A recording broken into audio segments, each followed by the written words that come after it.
lav mini mics that I use when I make all of my DIY binaural microphones, and I love their lav mics. They're really high quality and they're also very cheap. But so this is like a true stereo mic with the right and left, and I'm obsessed with how tiny it is. And so I'm really hoping that the quality is as good as the little mics that they make. So we will see. If you're new here, welcome, new friends, and thank you so much for joining us. I hope you like what you see and hear here, and that you'll come back and join us again real soon. And if you're not new here, so my dearest lovey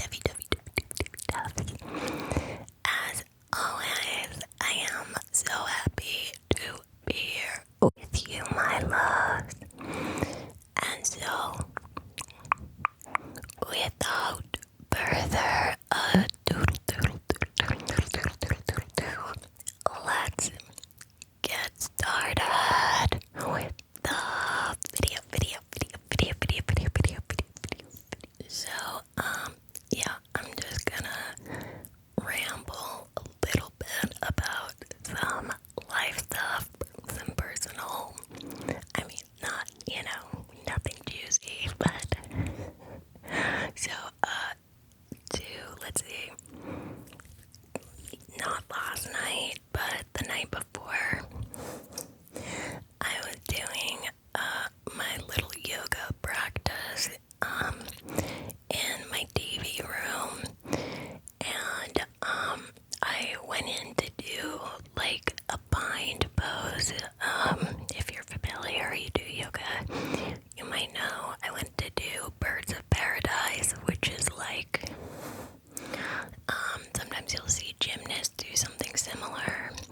It's sort of like you lift your leg to the side, it's a standing and a balancing pose, and,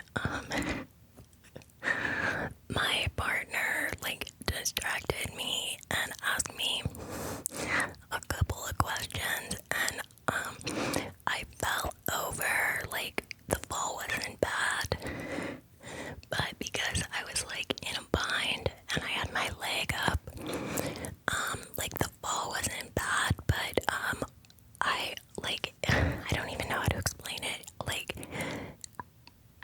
I felt over, over a beer mat, I fell and I was like, oh, I'm fine. And then all of a sudden, like, over the 8 seconds, like, I realized that I had really injured myself. Basically, like, I didn't hurt myself falling, but whatever happened when I fell from the pose onto the ground, I gave myself a really bad, lower back spasm. It happened to me once before, like 5 years ago. I was moving a couch, which I did all the time. I always, like, rearrange my furniture. I didn't do anything that I didn't do, like, 100 times before, but, like, it's basically, like, a nerve gets, like, slightly pinched, and, like, I literally, and this happened the other night too, it just, like, collapsed. Like, I was already on the ground, and then I realized that I couldn't get up on my own. Like it doesn't really hurt most of the time, but then, like, I'll do, like, a micro movement on one side, like, literally just, like, twist to like, scratch, my side or whatever, and I keep forgetting that I'm injured, because, like, anytime I do that, like, one specific movement, just, like, searing, horrible pain. So that was 2 nights ago, and I'm feeling, like,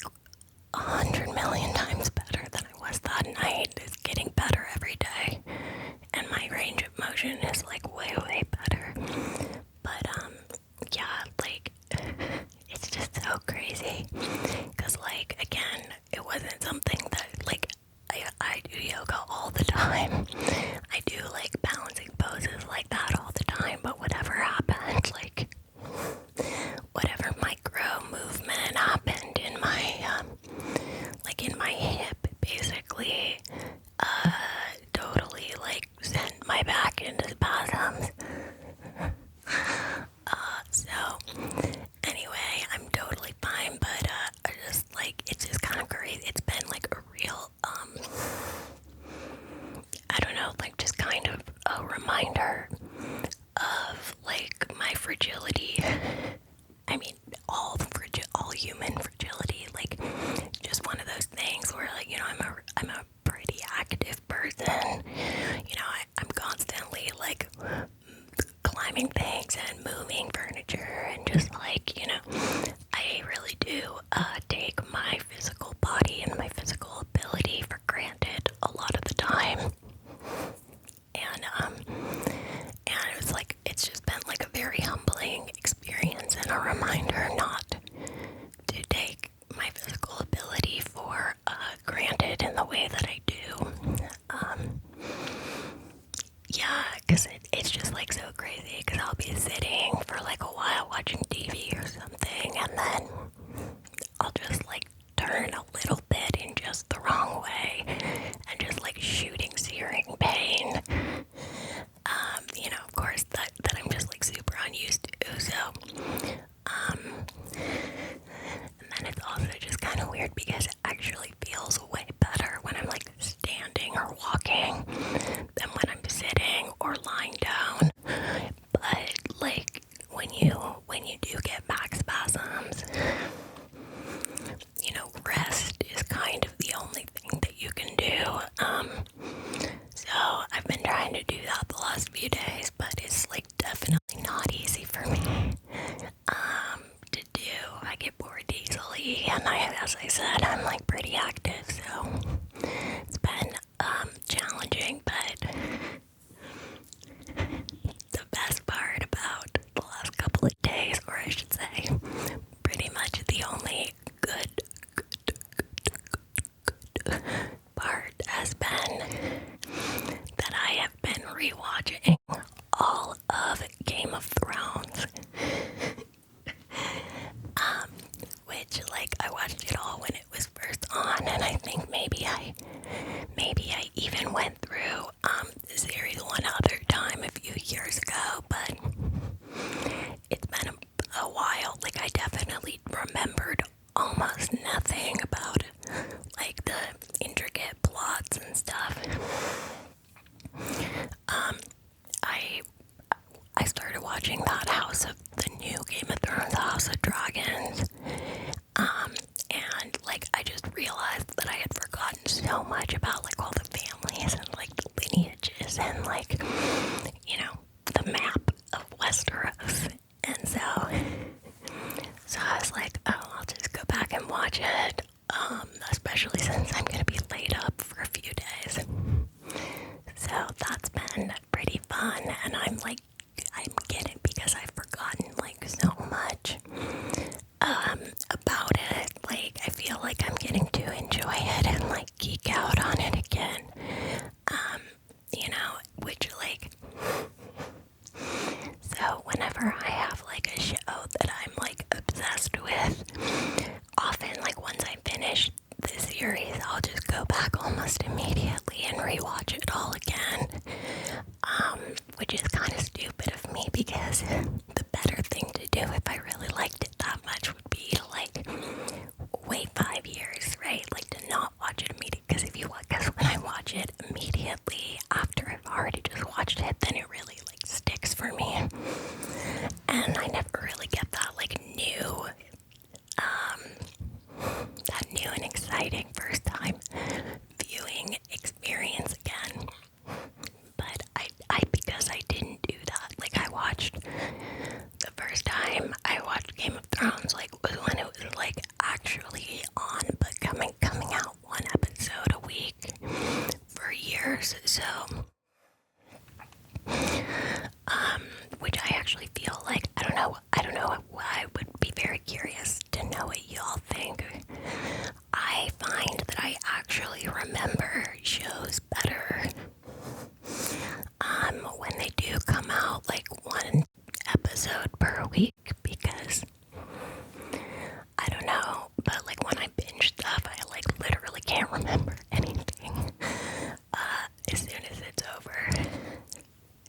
It's been kind of crazy, like being like again, I'm like way better today, and I expect that tomorrow I'll be even better, and it'll be all better in just a few days here, which I'm feeling very grateful that it isn't like, that it seems to be getting better quickly.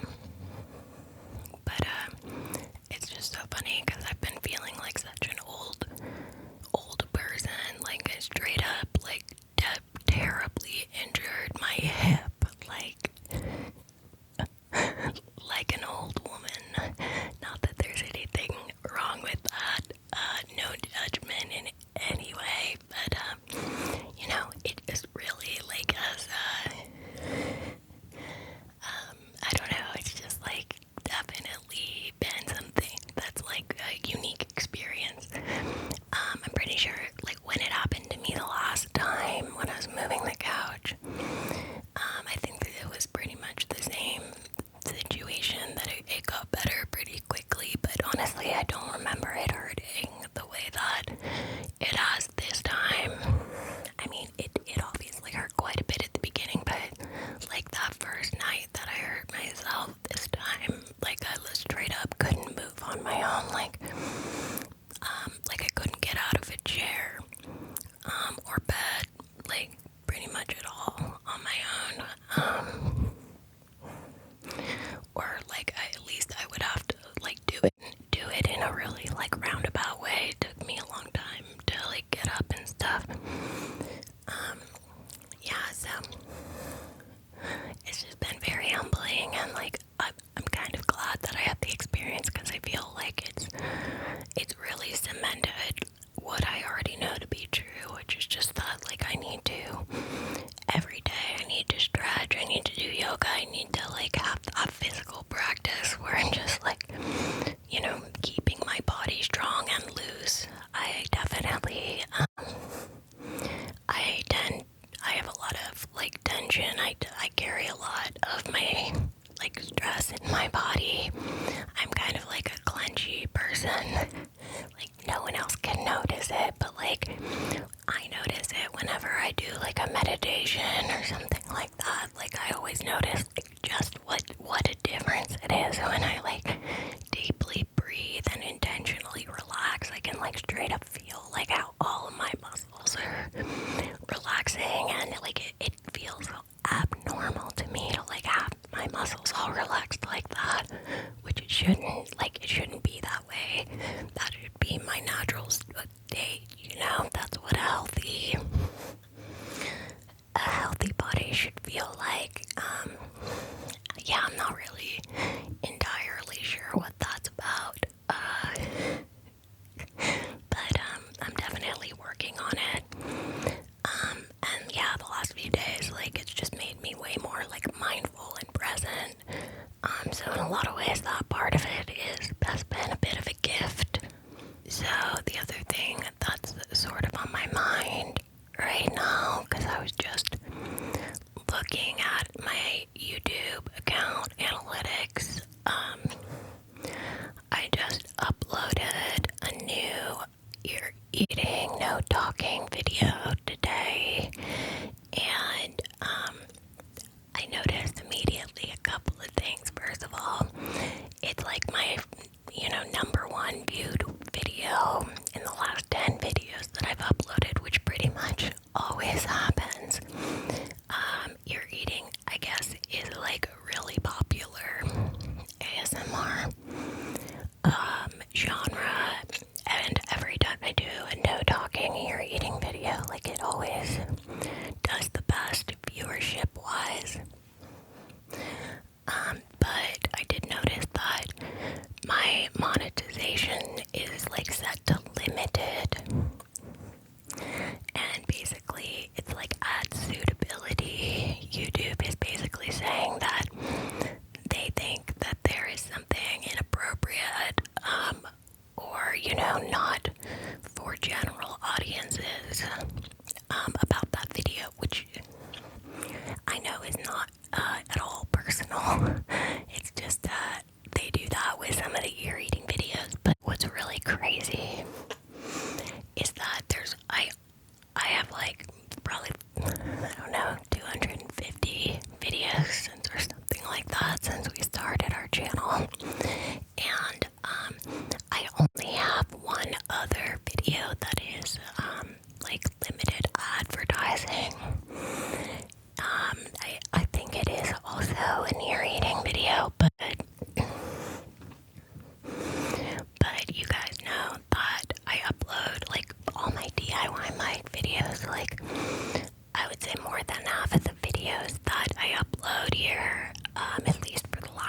so have ear eating in them and are titled or tagged that way.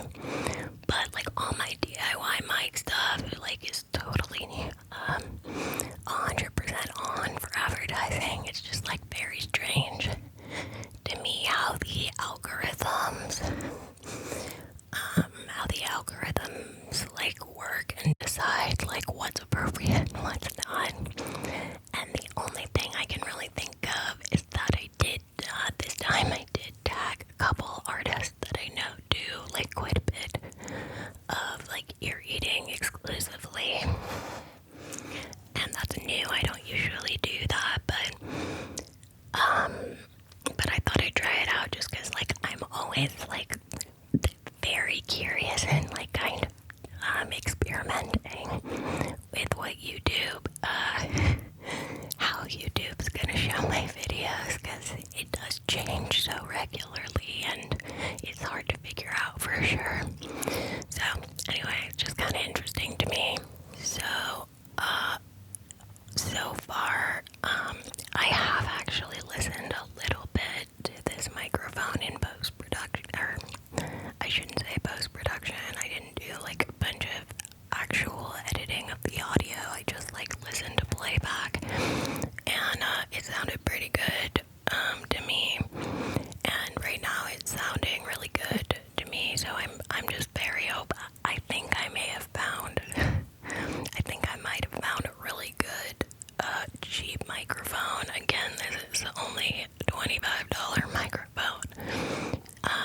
So I don't know, like I feel on the one hand like it's impossible that this mic is very good, but at all.